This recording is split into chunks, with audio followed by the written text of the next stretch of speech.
1. The long train to Marrakesh. Traveling the world sure ain't everything that some folks crack it up to be. Sure, I've walked more than my fair share of beautiful beaches and crumbly old city streets. I've made good friends in places you wouldn't expect, and more than a few enemies to boot, as you will see if you continue reading these accounts of my adventures. I've tasted, touched, seen, and smelled more strange and wonderful things than I can even recall, and I'm grateful, plain and simple. But for every one of those good things, you've got to take two crappy ones as part of the deal.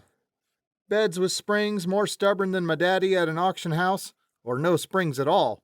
Food that turns your stomach inside out the morning after, and bugs big enough to draw blood from a dinosaur.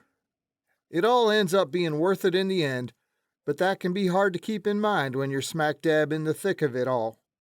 Looking back, I wouldn't trade it for anything, but I don't want these here essays of mine to turn out all rose and no thorn.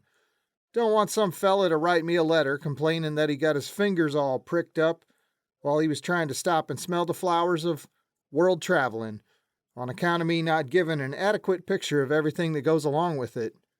Sure, you learn all manner of ways to avoid the worst and make the best of what comes, but taking a few bumps along the way is just the price you pay for walking out your front door. I guess that's why some folks spend more time talking about travels than traveling them. They hear about the tough times and they back down. Well, as Tom Petty says, you can stand me up at the gates of hell, but I won't. Back. Down.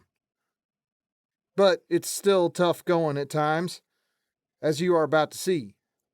The first time I truly learned most of this truth about traveling was on aboard a train from Tangier headed towards the city of Marrakesh in Morocco.